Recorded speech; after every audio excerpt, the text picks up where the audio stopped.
which makes reading, holding a book, or turning a page difficult or impossible. The content is copyrighted by the respective publishers. For more information, please visit us on the web at nfradioreading.org. Hey, welcome to Around Our Area, a weekly look at community newspapers from around Western New York. Your reader for this hour is Bruce. From the Amherst Bee, Thursday, April 30th of 2026. Town of Amherst commemorates 30 years as a Tree City, USA community.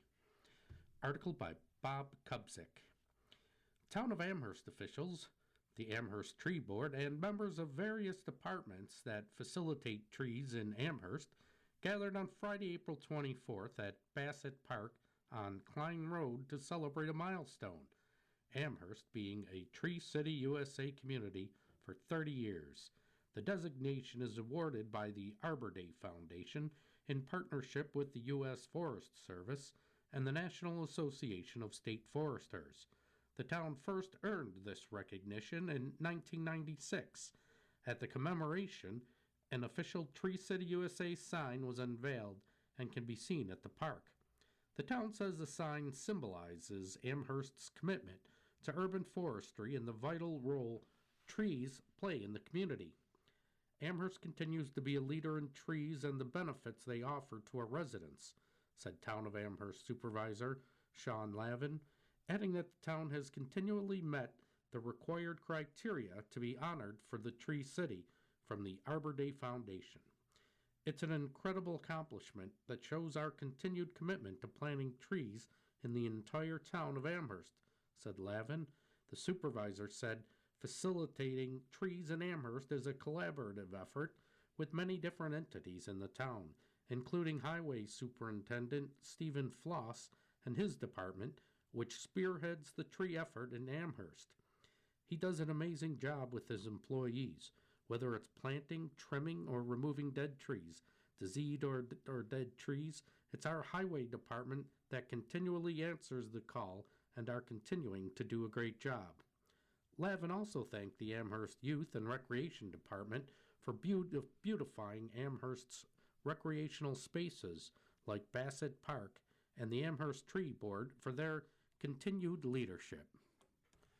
We are extremely grateful to the many community groups that have made the commitment to plant trees in our town year after year, including the volunteer members of the Amherst Tree Board, local scout troops, and religious organizations, said Mary Diana Poley, Executive Director of the Amherst Youth and Recreation Department, in a press release following the press conference.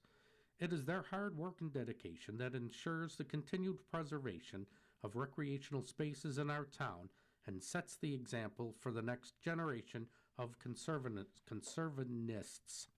Floss thanked the Amherst Town Board for their support and funding for the town's tree program and his tree crew, Dominic Creamer, General Foreman for Parks and Forestry, and arborists Joseph Weber and Ryan Aronica. Also on hand were Jeffrey Stazkowski, landscape architect, and Eric Guzdek, youth and recreation specialist. Tree Board Chairperson Wendy Wilson said for tree nerds, this commemoration is pretty cool, and added that 30 years as a Tree City USA community is pretty phenomenal. She said there was a long application process to maintain being a Tree City USA community, adding that last year a QR code was created to show the location of all planted trees in Amherst, and that a similar effort will be planned for this year. Amherst has a Department of Forestry and a tree board, which Wilson said are essential for meeting the Tree City USA community criteria. She said the town has had a tree ordinance since 1992 and meets the per capita tree requirements. The tree board supports the town board and residents by providing information and guidance on tree planting, care, and protection. It collaborates with town departments on forestry planning, seeks funding opportunities, and promotes community education through programs and annual Arbor Day events. The town says Tree City USA recognition shows the community's investment in environmental health and quality of life. Through this program, Amherst has helped contribute to a nationwide effort in which more than 3,500 communities are recognized for their commitment to trees, resulting in nearly 1 million tree plants annually and billions of dollars invested in urban forestry. According to the Amherst, New York treekeepersoftware.com, there are approximately 56,271 trees in the town. You can visit amherst.ny.us/content/projects for more information about Amherst's urban forestry efforts. To learn more about the Arbor Day Foundation or their Tree City USA initiative, visit www.arborday.org. Town passes resolutions on local environmental quality review law. Article by Bob Kubzik, managing editor. As part of a public hearing at Monday night's town board meeting, Town of Amherst Assistant Planning Director Daniel Ulatowski asked the board to consider a repeal of Chapter 104 of the Town of Amherst Code, also known as the Local Law for State Environmental Review, citing that it no longer aligns with updated state environmental regulations. Ulatowski said that the State Environmental Quality Review Act, SEQRA, was originally adopted by the New York State Legislature in March of 1976, which in essence was a policy aimed at fostering a balanced relationship between people and the environment, preventing environmental harm, strengthening community resources, and improving understanding of ecological systems. He said shortly after the state legislature adopted the State Environmental Quality Review Act, Amherst adopted Chapter 104 in 1977, and that it was last amended in 1982. He said that on January 1st of 2019, New York State made a significant amendment to the SEQR regulations, and since that time, our local law for the administration of SEQR has not kept up. Essentially, our current Chapter 104 is out of date, and it's time for it to be considered to be repealed, said Ulatowski. He cited several reasons for the repeal, including that the local SEQR law conflicts with state regulations and that repealing Chapter 104 would align local law and eliminate duplicate processes. We no longer need this local law to implement SEQR, said Ulatowski. The intent of SEQR and its adoption was to create a statewide regulatory and procedural mandate to be implemented by all state agencies and local entities. He said repealing Chapter 104 will not make Amherst less protective of the environment. The SEQR requires state and local government agencies to assess environmental impacts before approving or funding projects. Removing this now removes a burden that so many businesses or homeowners might have to go through, said Town Supervisor Sean Lavin. So I'm a major proponent of repealing this, because again, I think it's kind of archaic and no longer necessary based on the statutes that exist. The town board passed 2 resolutions related to its local law. Resolution 2026-332, SEQR Determination Repeal of Chapter 104 of the Code of the Town of Amherst, and Resolution 206-333, Adoption of Local Law to Repeal Chapter 104 of the Amherst Town Code. Following the passing of the resolution, Ulatowski's office will notify the DEC Commissioner that the local law has been repealed. The town's clerk office will then notify the NYSDOS about the adoption of the local law repealing Chapter 104 as required by New York State town law. In an email on Tuesday, Ulatowski wrote, "Effective today, the town will rely solely on the procedural requirements as set forth in the state SEQR regulations, Part 617, which is a mandate of all local and state governmental agencies which have discretionary approvals." In other town board news, a proclamation was given to Gettsville Fire Company Fire Captain Chris Kaplowitz for his actions during a structure fire on March 13th at a Radcliffe Dry residence. Kaplowitz was responsible for the removal of 3 individuals from the home, which suffered devastating damage, with one of the victims succumbing to their injuries in the weeks following the incident. During a residential fire on Radcliffe Drive in the town of Amherst, Captain Chris Kaplowitz of the Gettsville Fire Company demonstrated exceptional bravery, leadership, and rapid decision-making, said Lavin. He said Kaplowitz was the first firefighter on the scene, immediately initiating life-saving rescue efforts under rapidly deteriorating conditions. Lavin said Kaplowitz located multiple occupants within the residence and successfully evacuated one individual before re-entering the structure to continue rescue operations. He said Kaplowitz, in coordination with in-home caregiver, safely evacuated a second residence from the second floor directly above the active fire. From the Cheektowaga Bee, Thursday, April 30th of 2026. Cheektowaga police team up with Special Olympics for annual torch run. Article by Michael Pulse. The Cheektowaga Police Department will once again partner with Special Olympics New York for the organization's 40th annual law enforcement torch run.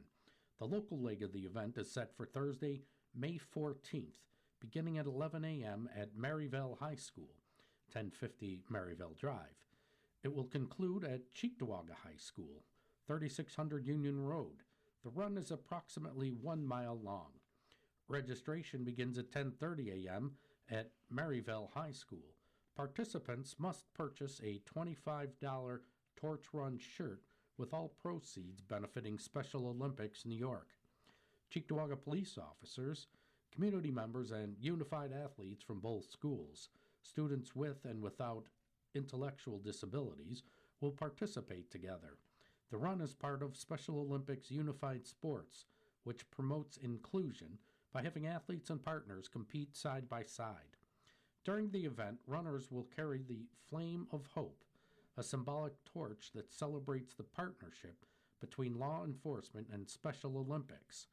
Special Olympics New York is hosting more than 20 torch runs across Western New York and 50 throughout the state, including stops in Lackawanna, Clarence, Amherst, Hamburg, Tonawanda, Buffalo, Fredonia, Jamestown, and Olean. Matthew Arnold, a Cheektowaga police officer and the Special Olympics point of contact, said when the CPD first began participating in the event, only their SWAT team was involved. Now around 20 officers are set to take part. Arnold said it is a joy to see the smiles on the unified athletes' faces, adding that they practice really hard for this event and others that they participate in. The athletes love it, and I know members of our department that look forward to it every year, he said. Erica Rapel, Senior Director of Development at Special Olympics New York, said Western New York law enforcement agencies raised more than $1 million for the organization last year alone, adding that law enforcement agencies are the organization's biggest supporters. We can't do what we do without our law enforcement partners, she said. This is such a partnership, and it's great to see our athletes running hand in hand with law enforcement. The final torch run in New York State is scheduled for Tuesday, September 15th in Niagara Falls. Athletes and officers will run onto the Niagara Falls Rainbow Bridge, which connects New York and Ontario, and meet Canadian law enforcement and Special Olympic athletes in a symbolic moment of unity and inclusion. A day after the Cheektowaga Torch Run, Special Olympics will hold an opening ceremony for its statewide bowling competition, which is coming to Buffalo. The competition begins May 16th at AMF Airport Lanes, 3754 Genesee Street in Cheektowaga. Rapel said the organization is looking for volunteers to help run the event. For more information on how to volunteer, visit www.specialolympics-ny.org. You are listening to Around Our Area on the Niagara Frontier Radio Reading Service. The time is 14 past the hour. Cheektowaga Town Board approves sewer agreement with Sloan. Tables Road repaving help. Article by Michael Pulse. The Cheektowaga Town Board has authorized Supervisor Brian Nowak to sign a municipal cooperation agreement with the village of Sloan to help address the village's sanitary sewer issues. The agreement will allow the town's engineering and sewer maintenance departments to televise and inspect portions of the village of Sloan's sewer system and review the results.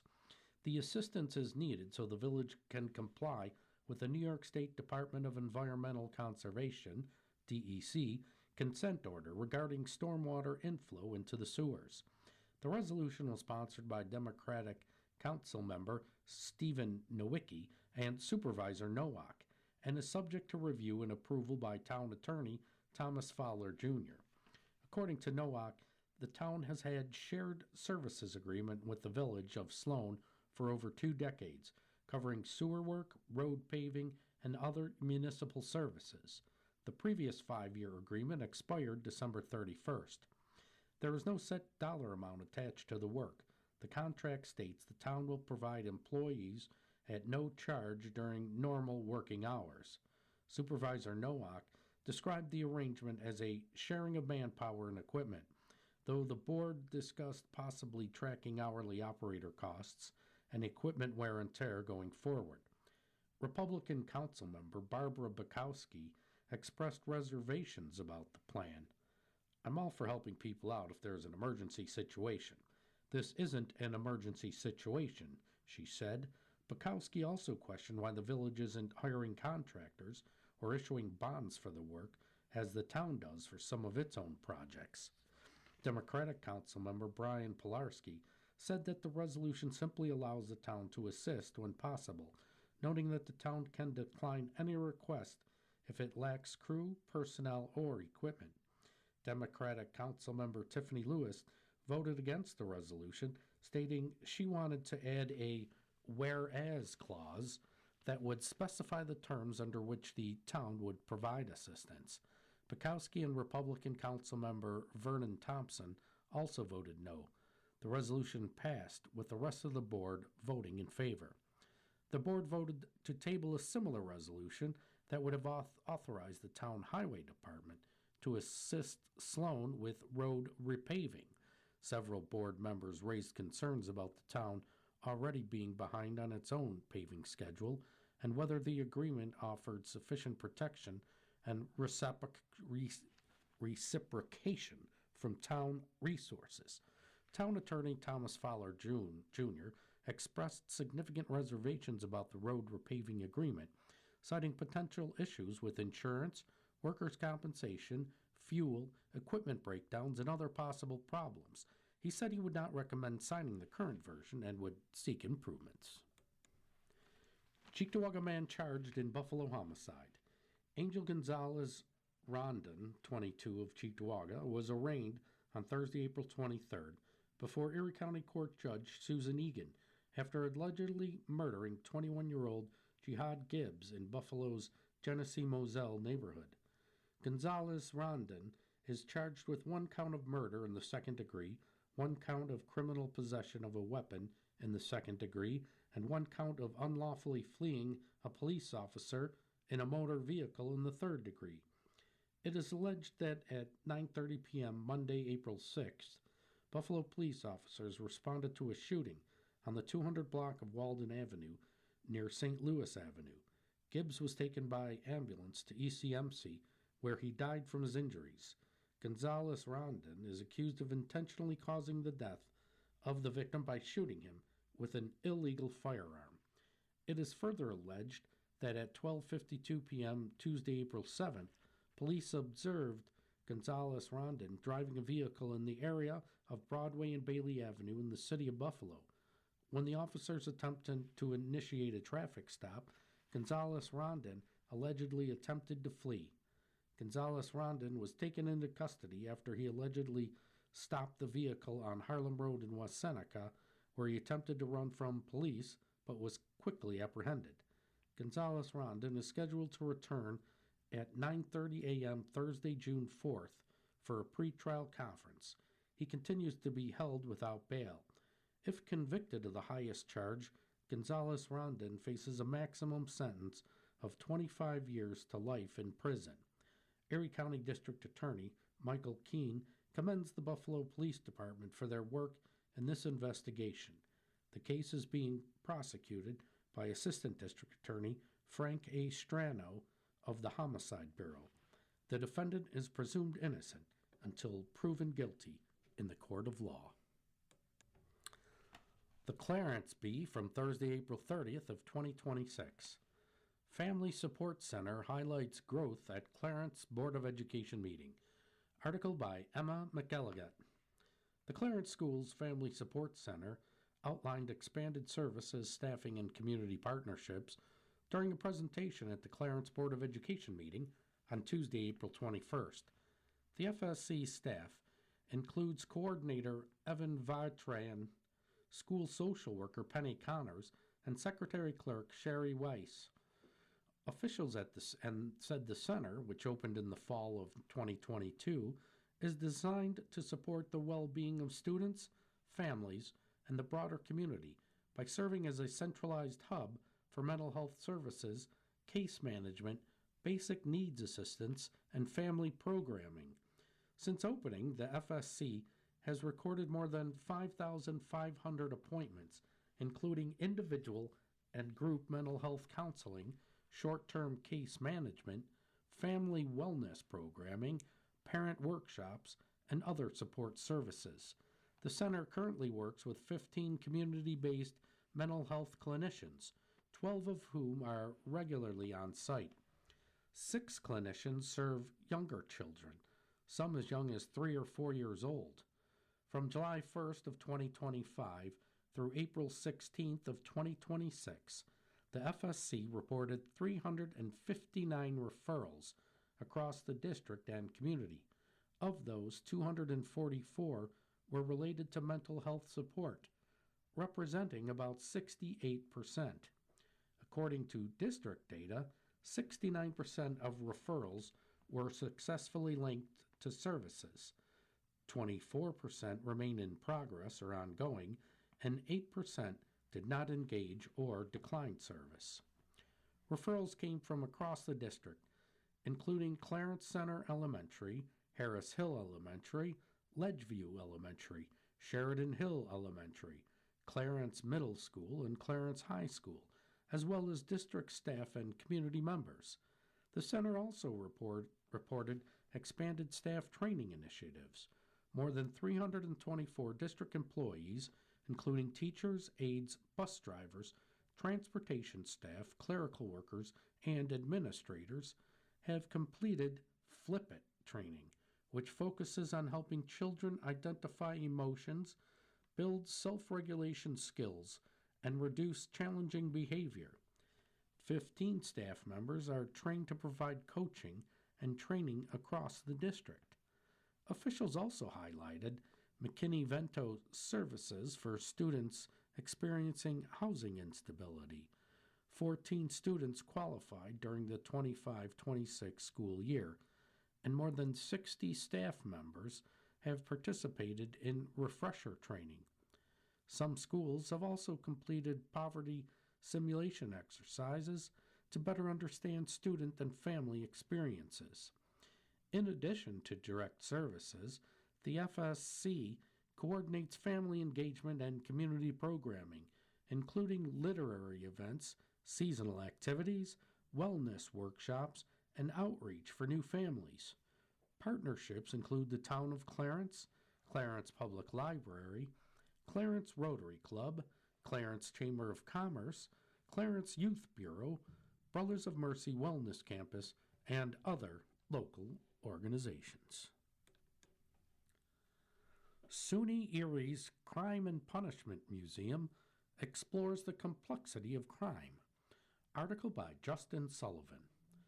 The goal of SUNY Erie Community College's Crime and Punishment Museum, located at the North Campus in Williamsville, is not to tell visitors what to think, but what to think about. Since becoming public last May, the museum, originally a chemistry storage room, has grown into an extensive collection of authentic crime-related artifacts, accompanied by detailed accounts of murders, serial offenders, prisoner escapes, and organized crime. Despite Amherst being notably considered one of the safest towns in the United States, local crime still has a place in the museum. For criminal justice professor Gerald J. Gill, Jr., the museum is a reminder of his decades serving as the Lancaster police chief. Gill retired from the police force in 2019. Inside the museum, visitors will find part of a barbed wire prison fence donated from Erie County, in addition to an old jail cell door from the now defunct Village of Lancaster Police Department, which consolidated with the town force in 2003. There is more than just a collection of artifacts, Gill said, a self-proclaimed museum addict said. This is an exhibit into our culture, who we are, and how we behave. Law enforcement runs in the Gill family. His brother is a retired Federal Bureau of Investigation agent, an alumnus of SUNY Erie. Another brother, also a SUNY Erie alumnus, served as a New York State police investigator.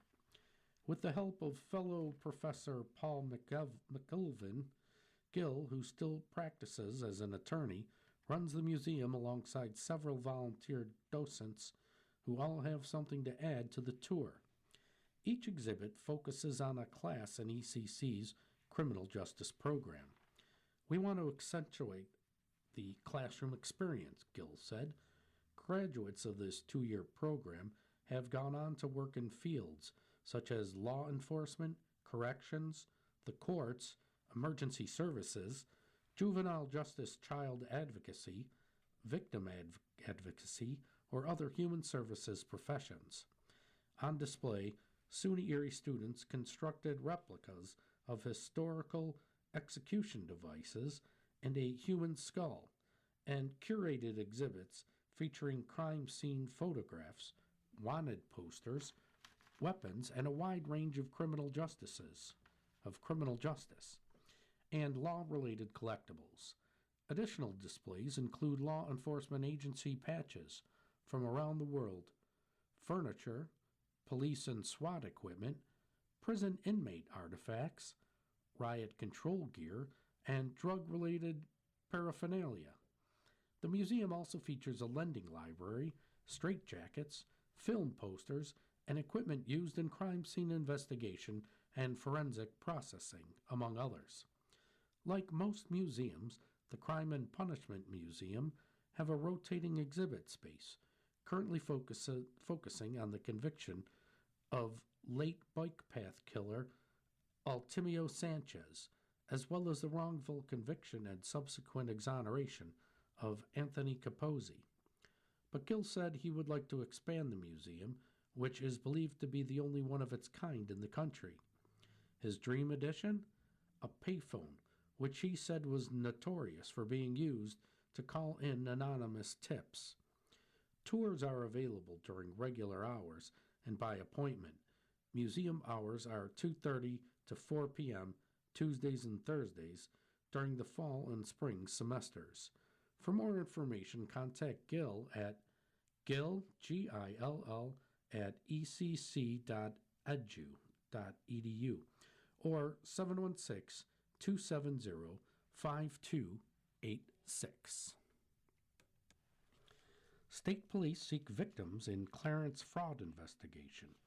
The New York State Police Bureau of Criminal Investigation at SP Clarence is asking for the public's assistance in an ongoing fraudulent financial investigation involving possible additional victims. Investigators said the fraudulent transactions are believed to be connected to purchases made at a fast food establishment on Transit Road in the town of Clarence between January 15th of 2026 and April 10th of 2026. Authorities are urging individuals to review credit cards and debit card statements for unauthorized or suspicious charges listed under the business name Jay's Creates and Jay's Bakehouse.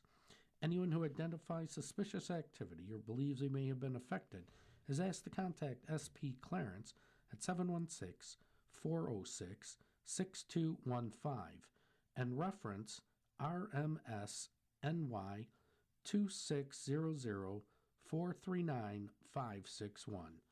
For information, contact Troop A Public Information Officer, Trooper James O'Callahan at james.o'callahan@troopers.ny.gov or fax 585-344-6279.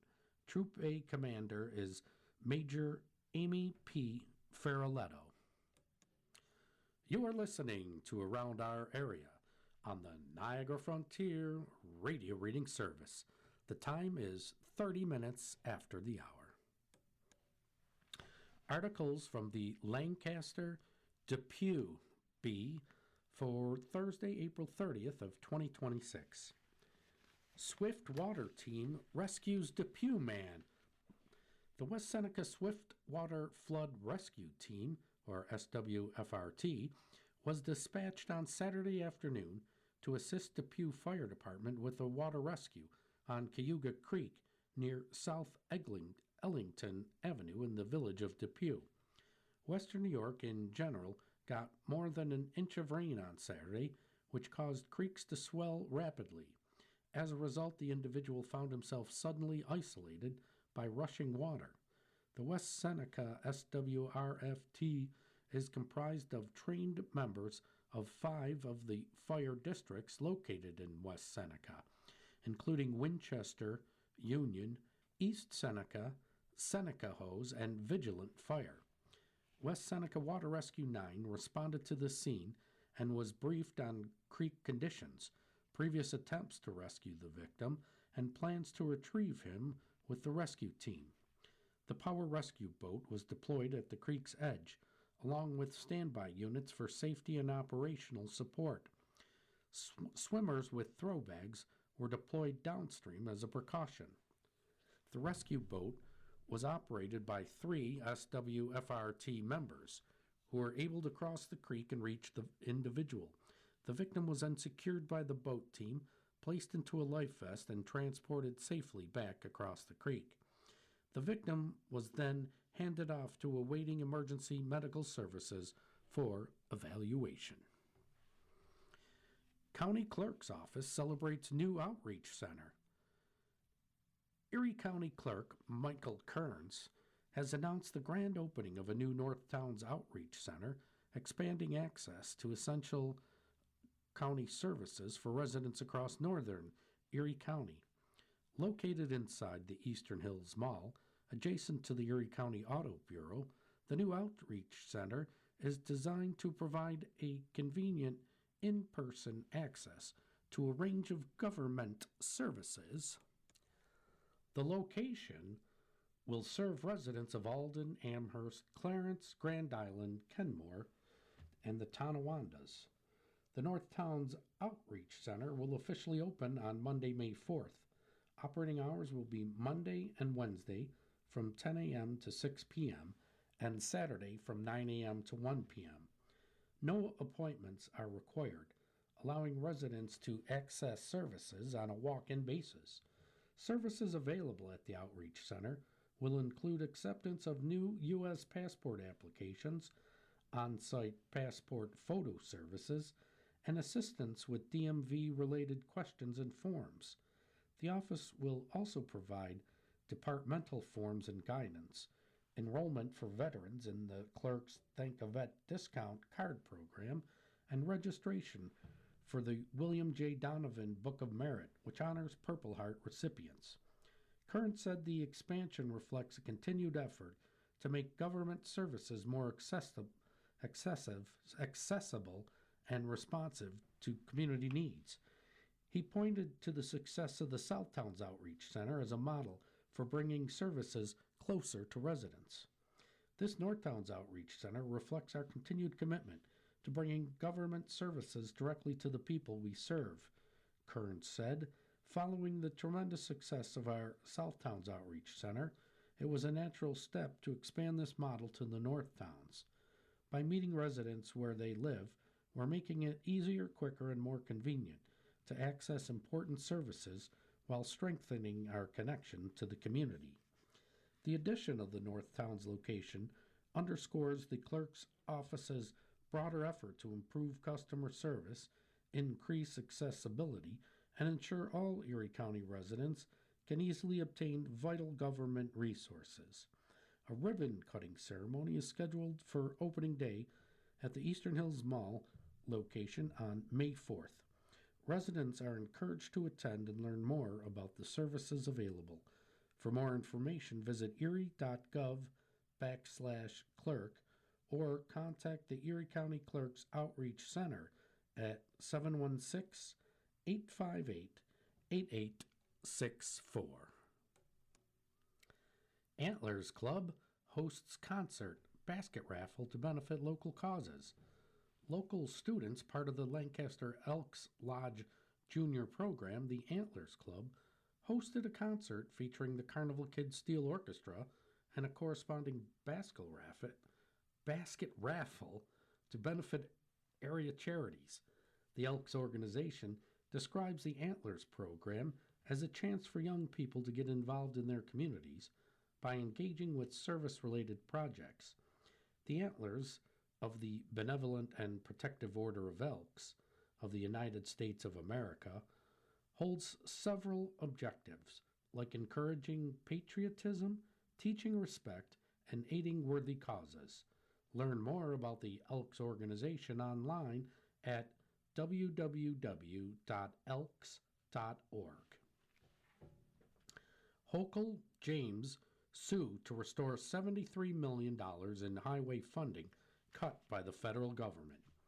New York Governor Kathy Hochul and Attorney General Letitia James have filed a lawsuit to stop the federal government from canceling over $73 million in highway funding allocated to New York. The funding was withdrawn by the U.S. Department of Transportation after the state refused to revoke certain commercial driver's licenses, CDLs, that were issued in compliance with all applicable laws. State officials argue the federal government's action is unlawful, politically motivated, and threatens public safety by jeopardizing critical infrastructure projects. They emphasize that New York has consistently followed federal CDL regulations, a fact previously confirmed by federal review. The dispute centers on the federal government's demand that New York revoke CDLs held by certain non-citizen drivers. State leaders warn that doing so could disrupt industries dependent on commercial drivers and lead to shortages affecting schools and businesses. Attorney General James contends that the funding cut is based on an unsupported reinterpretation of long-standing rules, exceeds federal authority, and unlawfully pressures the state. She has filed a petition with the U.S. Court of Appeals for the Second Circuit seeking to overturn the decision and restore the funding, along with a request to expedite the case. If the funding is not reinstated, officials warn it could delay or cancel key transportation projects, increase costs, and negatively impact communities across New York. May Day, what it is and what it means. A B editorial. May Day's origins are multifaceted, with roots in both ancient agriculture rituals and the modern labor movement. In ancient times, May Day was a spring festival celebrating the return of light and the fertility of the earth, particularly among the Celts, with the festival of Beltane.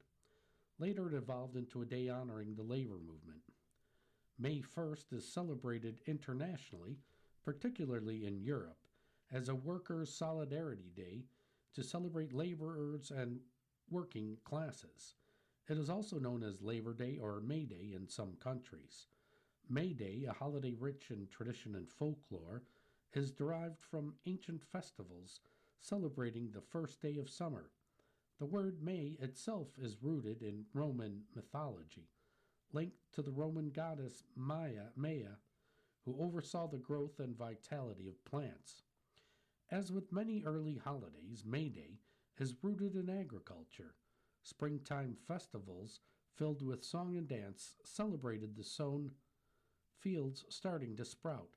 Cattle were driven to pasture, special bonfires were lit, and doors of houses as well as livestock were decorated with yellow Mayflowers, said an explanation of the holiday from the Old Farmer's Almanac. Many people may also be familiar with the maypole, but not completely familiar with its meaning or origin. In modern times, you can often find these at county fairs, some college campuses, or erected during certain celebrations, but historically you would find them placed at or near a community center. This tradition started in medieval Europe, where areas would often compete for the largest maypole by the time of their yearly celebration. This tradition eventually made its way to the Americas during the era of British colonization, later becoming a tradition for celebration at college campuses from the late 19th to mid 20th century. Although it seems not everyone thought May Day was just sunshine and roses, with the Puritans of New England condemning any celebration of what they viewed to be a pagan tradition. With that said, May Day never picked up the momentum of other more popular holidays. What's May Day without a May basket? The May basket is a tradition, most popular during the 19th and 20th centuries, where you would leave paper baskets containing flowers and sweets on others' doorsteps. This was often done between children and dating youths. Many American classrooms and families still make May Day baskets, although that tradition is not as popular as it once was. You are listening to Around Our Area on the Niagara Frontier Radio Reading Service. The time is 41 past the hour. Spindle items. Free market. Anna M. Reinstein Memorial Library will host a free market at 9 a.m. Saturday, May 16th at the library at 2580 Harlem Road. Attendees are encouraged to bring items to give away at no cost. Donors are still needed. The library asks that all items be clean and usable. Acceptable items include household goods, clothing, footwear, toys, books, and kitchen items. Prohibited items include firearms, other weapons, medications, smoking supplies, and broken items. Participants must take back any unclaimed items at the end of the event. New store. Walden Galleria recently announced the opening of All Star Elites, a national retailer of licensed streetwear, in a 13,000 square foot space formerly occupied by The Gap. The store is located on the upper level near the food court next to Zara. All Star Elite offers a wide selection of streetwear clothing and accessories, including outerwear, hats, and t-shirts, reflecting current trends. The store's inventory also features novelty items and apparel inspired by popular culture and films. For more information, visit allstarelite.com or stop by the store on the upper level near the food courts. Volunteers needed. Read to Succeed Buffalo will host 4 information sessions for prospective volunteers interested in serving as tutor mentors in its high-impact tutoring program, Experience Corps. Experience Corps Buffalo, a partnership between Read to Succeed and the AARP Foundation, recruits, trains, and supports older adults volunteers to provide one-on-one literacy tutoring for students in 1st through 3rd grade who are not reading at grade level. The program currently includes 137 volunteers working with about 400 students across 13 elementary schools. Information sessions will be held 1 p.m. May 13th at Frank E. Merriweather Jr. Library, 1324 Jefferson Avenue in Buffalo. 10 a.m. May 14th at Roswell Park Community Outreach and Engagement Center, 907 Michigan Avenue in Buffalo. 1 p.m. May 19th at Earl W. Bridges Main Library, 1317 Portage Road in Niagara Falls. Volunteer tutor mentors meet with students 2 to 3 times a week for 30-minute sessions focused on building reading fluency, vocabulary, and comprehension. Volunteers receiving training and ongoing support from a Read to Succeed literacy coach. Prospective volunteers can complete an interest form and register for a session at readtosucceedbuffalo.org/volunteer interest form. Shred It Good. The Rotary Club of Williamsville is hosting its annual shredding event from 9 a.m. to noon on Saturday, May 16th at the Eastern Hills Mall lot on Transit Road. The public is invited to bring personal, business, medical, tax documents, and more. You can see them being shredded on site by a professional shredding service. The cost is $10 per box or large bag. No hardcover books or booklets. This is a funding event to benefit local charities and projects. For more information, call 716-634-2730. Out of the past. 124 years ago, Thursday, May 17th of 1902, meeting of the village board.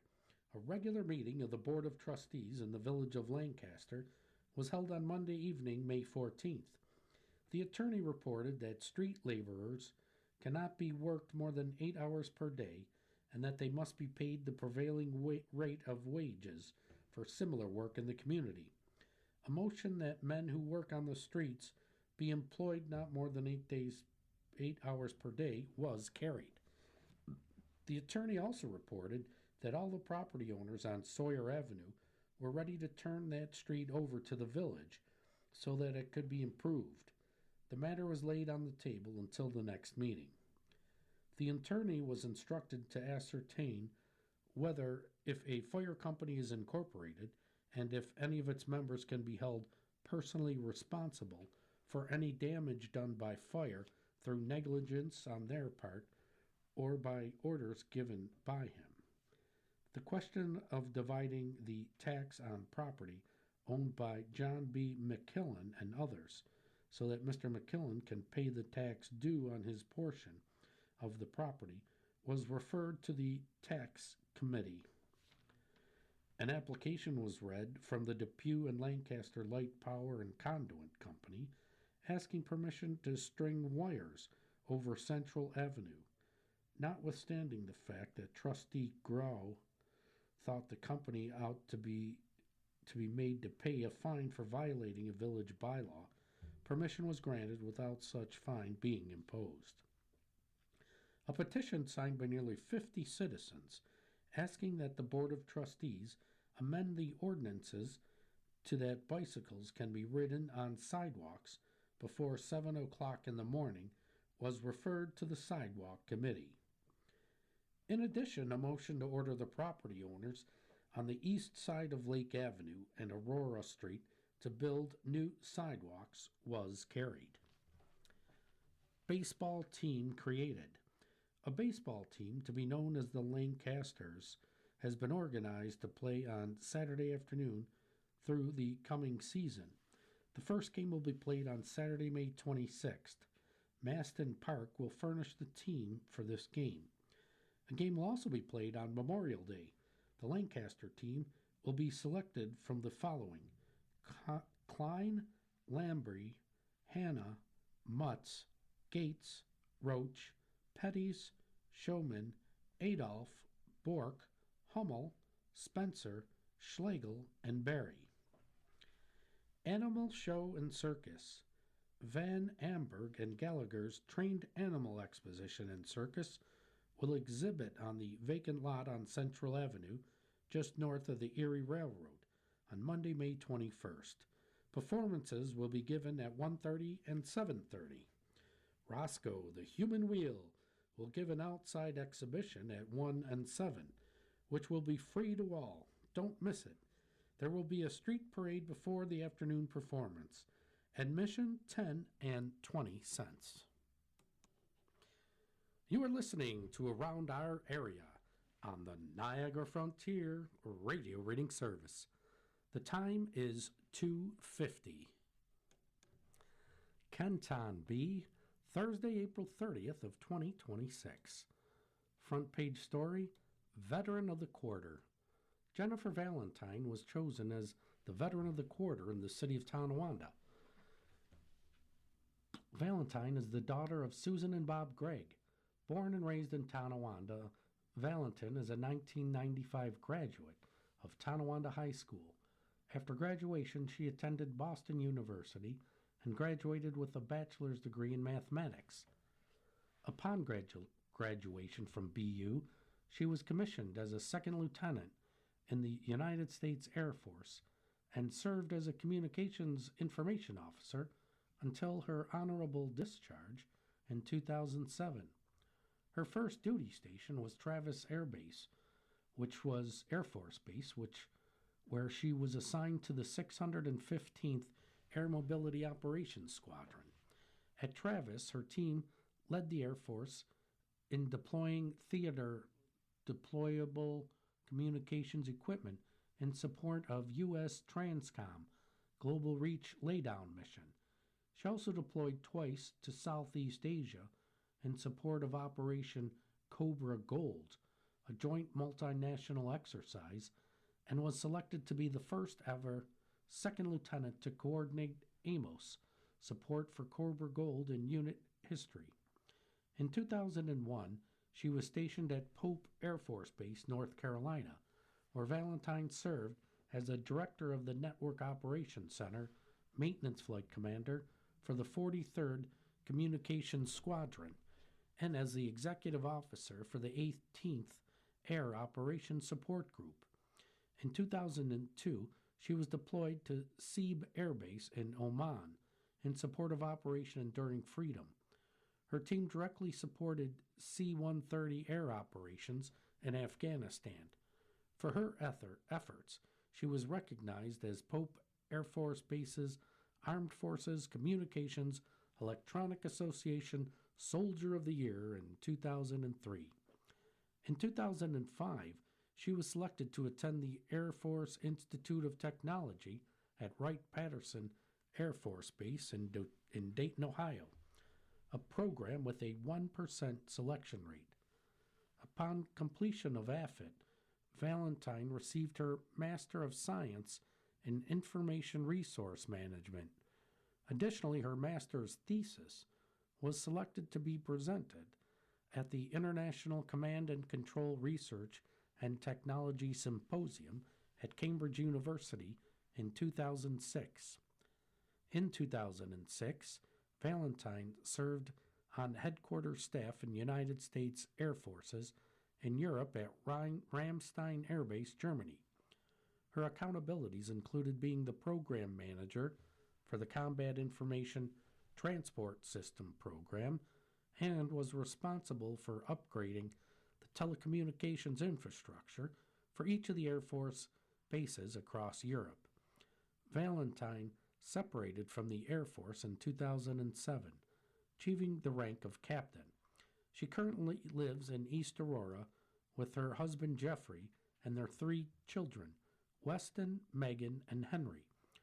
Her awards include Meritorious Service Medal with 1 Oak Leaf Cluster, Air Force Commendation Medal, National Defense Service Medal, Global War on Terrorism Expeditionary Medal, Global War of Terrorism Service Medal. Former DA John Flynn eyes Tonawanda supervisor position. Article by Chitra Silvera. Former Erie County District Attorney John Flynn has announced his interest in serving as supervisor of the town of Tonawanda following the forthcoming resignation of current supervisor Joseph Eminger, who is expected to step down on May 13th. Flynn, a longtime public servant with deep roots in the Tonawanda community, is seeking the opportunity to return to local government and continue his decades-long career in public service. Flynn's connection to the town of Tonawanda dates back more than 2 decades. After serving in the United States Navy, he moved to the town in 2001 with his wife Deborah, a lifelong Tonawanda resident.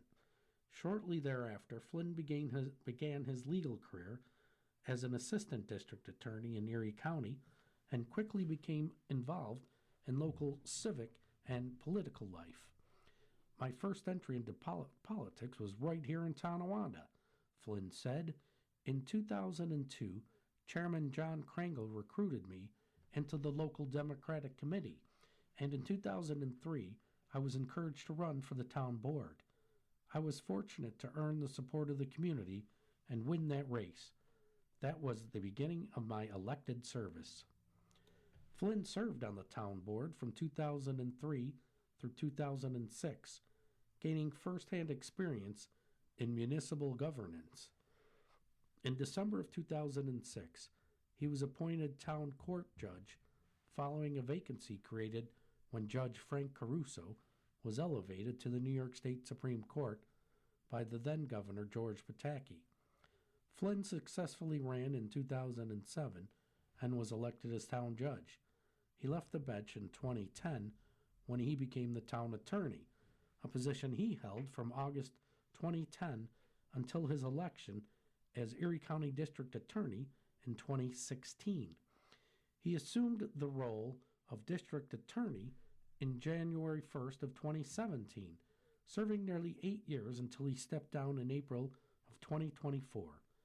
I've had the privilege of serving this community in multiple roles as town board member, town judge, town attorney, and district attorney, Flynn said.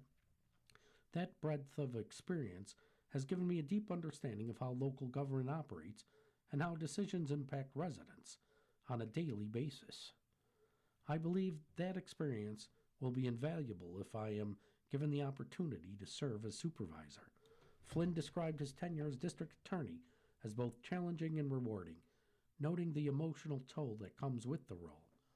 Being district attorney is one of the most demanding jobs in any government, he said. You're dealing every day with serious crimes, such as homicides, burglaries, assaults, rapes, robberies, situations that affect people's lives in profound ways. After 8 years, it was time for a change. I wasn't burned out per se, but it does weigh on you over time.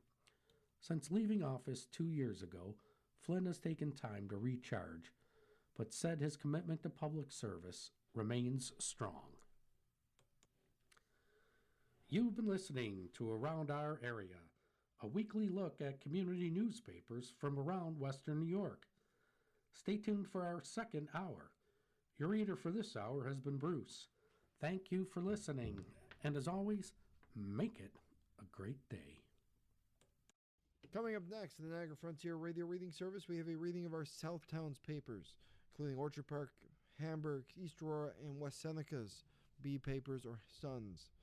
At 3 o'clock, we have the Ample Eagle, and at 4 o'clock, we have the Grand Island Niagara County Tribune Sentinel. Stay tuned for these readings and more throughout the day, and contact us if you have comments, suggestions, or questions. You're listening to the Niagara Frontier Radio Reading Service. Volunteer radio readers broadcast daily readings 24 hours a day of newspapers, magazines, books, and other printed matter to area people who are blind or have a print disability, who are provided reading radios. The Niagara Frontier Radio Reading Service has broadcast almost 40 years of radio readings to those without sight. Our broadcast signal is provided at no charge by WNED.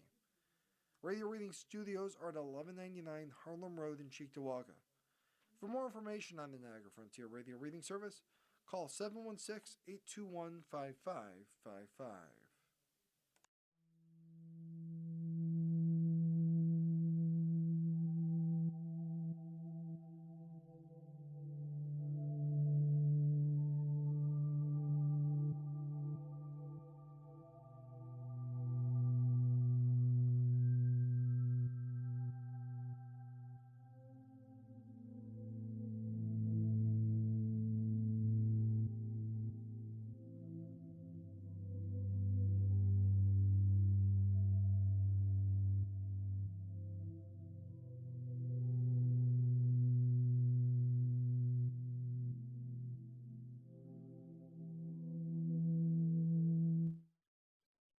following program is intended for listeners who are blind, have low vision, or have another print disability